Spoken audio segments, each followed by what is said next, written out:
এই এই এই, এখানে পড়ে পড়ে মরার মতো ঘুমাচ্ছ কেন? হ্যাঁ, কাজকর্মে যাওয়া লাগবে না নাকি? আজ 2 দিন ধরে কাজে যাচ্ছ না, সংসার কি করে চলবে শুনি? বউ, এই সকাল সকাল কানের মাথা কাস না তো, আমাকে একটু ঘুমাতে দে। আমার শরীরটা একদমই ভালো না। আমার পেটের মধ্যে কেমন যেন গুড়গুড় করছে, মাথা বনবন করছে, কানের মধ্যে শাঁসা করছে। ও মা, বলে কি গো? আর কোনো রোগ হয়নি তো তোমার? শুধু এই কয়টা রোগ হয়েছে নাকি তোমার? এই অল্প রোগ তো এক্ষুনি সেরে যাবে, একটু বেশি রোগের কথা বলো গো। না, তোকে নিয়ে আমি আর পারি না। বললাম সকাল সকাল ঝগড়া করবার কোনো ইচ্ছে নেই তোর সাথে আমার। যা তো বউ, যেখানে যাচ্ছিলি সেখানে যা, আমাকে একটু ঘুমাতে দে। বলছি তোকে যে বললাম আমার শরীর খারাপ, বিশ্বাস করছিস না তো?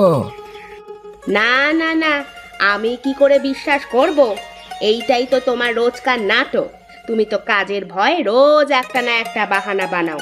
আজ এইটা তো কাল নতুন একটা বাহানা। কি অশান্তি, কি অশান্তি! আমি কি করে বোঝাবো তোমাকে যে সত্যি আমার শরীরটা ভালো নেই? যা ভালো লাগে করো তুমি, আমি এই চললুম। যাক বাবা, আপদ বিদে হয়েছে। সারাক্ষণ শুধু কাজ আর কাজ। এখন আমি শান্তি করে ঘুমাই।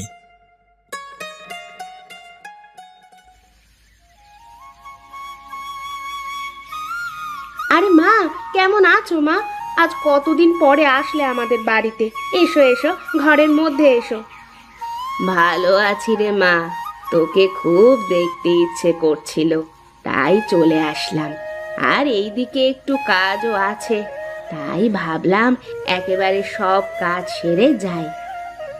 ভালো করেছো মা, এসো এসো, ভিতরে এসো।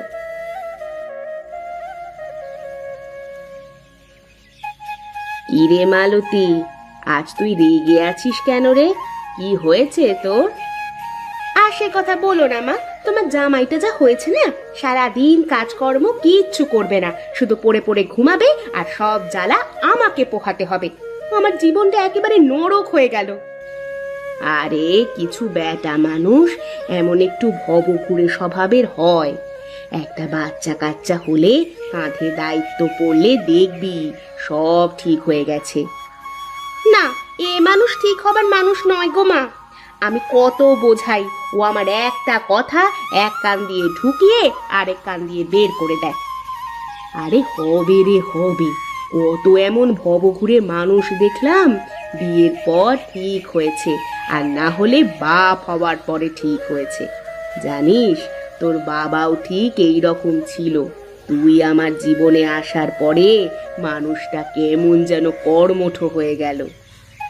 দুনিয়া উল্টে গেলেও ঠিক হবে না মা, তুমি ওকে চেনো না তাই এমন কথা বলছো। আমি আজ 2 বছরে ওকে হাড়ে হাড়ে চিনে গেছি। আচ্ছা শোন, আমার কাছে একটা বুদ্ধি আছে, আমার কথা মতো কাজ কর, দেখবি সব ঠিক হয়ে যাবে। কি বুদ্ধি মা?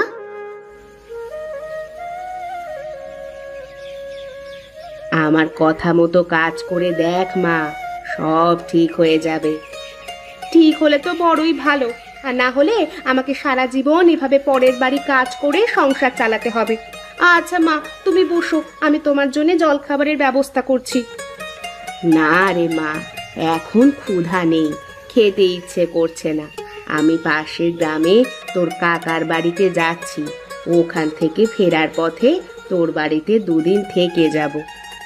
কেন মা, ওখানে কি? একটু দরকারি কাজ আছে, আমি ফিরে এসে তোকে সব বলবো। আচ্ছা মা, এসো তাহলে, সাবধানে যেও কিন্তু। দেখি মা যা বলে গেল সেই মোতাবেক কাজ করে কি হয়।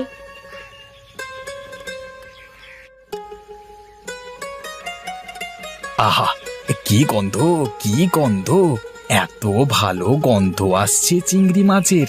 তা কোথায় পেয়েছো গো চিংড়ি মাছ গিন্নি? আমি তো চিংড়ি মাছ কিনিনি বহুদিন। তা কিনবে কি করে বলো? তুমি যা কিপটে, তাতে কি চিংড়ি মাছ কেনার কলিজা তোমার আছে? চিংড়ি মাছের যা দাম! এই এই এই সকাল সকাল তুমি আবার আমার ইজ্জতের বস্ত্র হরণ করে দিলে গিন্নি। এটা কিন্তু একেবারেই ভালো করলে না তুমি। বেশি আজে বাজে বকবে না কিন্তু সকালবেলা, এই আমি বলে দিলুম। না হলে কিন্তু এর থেকেও বেশি কিছু হবে। চুপচাপ গিয়ে হাতে মুখে পানি দিয়ে বসো, আমি চিংড়ির ভর্তাটা করে এনে খেতে দিচ্ছি। না, এইভাবে কি বেঁচে থাকা যায়? শেষে কিনা নিজের গিন্নির কাছে দাম পেলাম না, সকাল করে আমাকে এই রকম ভাবে খিস্তি মেরে দিল।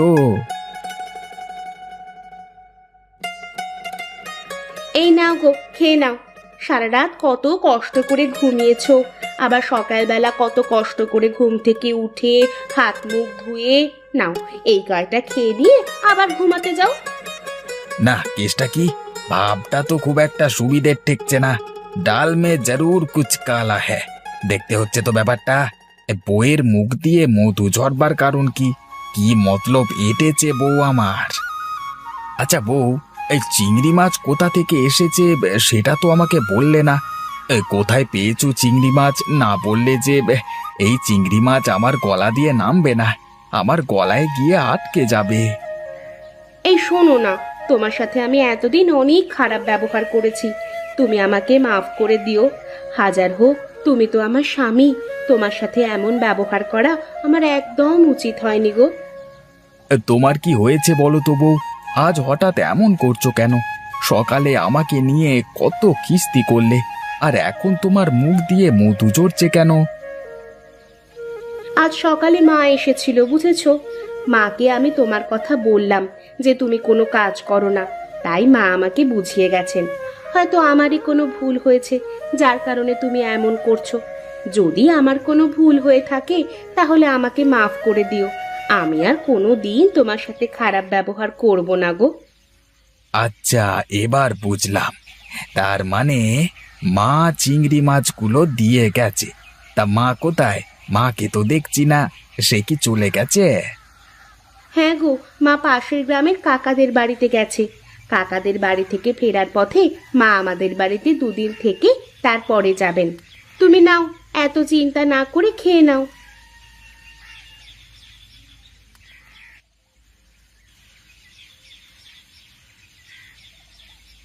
ও হ্যাঁ হ্যাঁ, তৃপ্তি করে খেয়েছি আজকে। একেবারে সেই খাওয়া হয়েছে। এই ভর পেটে খাওয়া দাওয়ার পর একটা ঘুম না দিলে কাজ করা মুশকিল।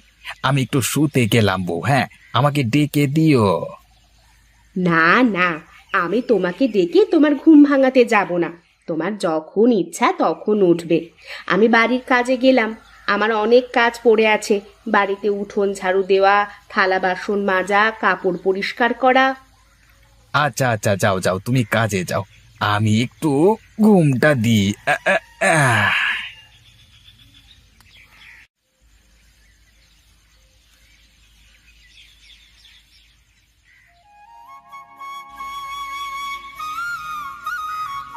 বউ, ঘরে কি আছে? চারটি দাও দেখি, কটা খেয়ে দেখি। এই নাও, বসো, বসে পেট পুড়ে খেয়ে নাও। আজকেও আমি তোমার জন্যে চিংড়ি ভর্তা করেছি। কি গো বউ, কালকে সকালবেলায় চিংড়ি ভর্তা করলে, আজও আবার চিংড়ি ভর্তা করলে, তা কারণটা কি বউ? হ্যাঁ, চিংড়ি ছাড়া কি আর কিছু রান্না করতে পারছো না? এই চিংড়ি মাছ কি প্রতিবেলা খেতে ভালো লাগে? ঘরে তো তেমন কিছুই নেই, কটা চাল পড়েছিল, তাই সিদ্ধ করে রেখেছি। আজ দুদিন তোমাকে ভাত খাইয়ে আমি পানি খেয়ে শুয়ে পড়ি, কিন্তু দেখো আজ চালটাও শেষ হয়ে গেল। সব জায়গায় কাজ খুঁজেছি, কিন্তু কোথাও কাজ পেলাম না, তাই তো বাধ্য হয়ে চিংড়ি ভর্তা করেছি। এরপর থেকে সব ওয়াক্তেই এই চিংড়ি খেতে হবে। ও আচ্ছা আচ্ছা, দাও দাও, কটা চিংড়ি ভর্তা দিয়েই খেতে দাও দেখি। এই নাও।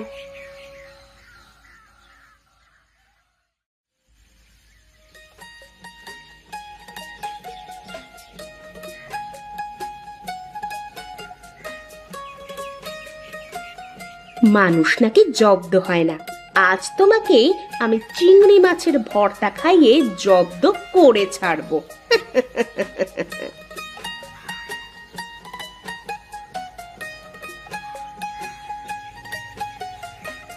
এসেছো তুমি মা? এসো এসো, বসো এখানে। তা মা, বল তোর কি খবর? কি ভাব বুঝলি? জামাইয়ের কোনো পরিবর্তন বুঝতে পারছিস নাকি? হ্যাঁ গো মা, তোমার জামাইয়ের গায়ে জ্বালা ধরে যাচ্ছে। 2 দিন চিংড়ি খেয়েই উসবি শুরু হয়ে গেছে। আজ থেকে তো ডোজ আবার বাড়াবো। আজ আমি চিংড়ি শুটকি তোমার জামাইয়ের বালিশের মধ্যে রেখে দিয়েছি। সারা রাত ওই চিংড়ির গন্ধ শুঁকবে। আর আজকে থেকে 3 বেলা চিংড়ি খাওয়াবো তোমার জামাইকে। দেখি এবার তোমার জামাই কি করে। আরে জামাই আর এই চিংড়ির চাপ নিতে পারবে না। মানুষ রোজ রোজ একই জিনিসে বিরক্ত হয়ে পড়ে। হ্যাঁ মা, তাই তো দেখছি। আচ্ছা মা, তুমি ঘরে যাও। ওগো শুনছো, মা এসেছে। ঘরে তো তেমন কিছু নেই, আমাদের দেশি মোড়কটা কেটে রান্না করি। যাও যাও, অনেকদিন দেশি মুরগি খাই না। তুমি বেশ ভালো করে জম্পেশ করে রান্না করো তো, আজকে জমিয়ে খাবো। ওগো, মা তো 2-4 দিন থাকবে। মোড়কটা রান্না করে একদিনে খেয়ে ফেললে পরে কি খাওয়াবো বলো তো? একটা কাজ করি, মুরগিটা রান্না করে রাখি। আর প্রতিদিন মাকে খাওয়ানো যাবে, আর আমরা না হয় চিংড়ি দিয়ে কাজ চালিয়ে নেব। আমি চলি গো, তুমি ওঠো, আমি খাবার দিচ্ছি তোমাকে।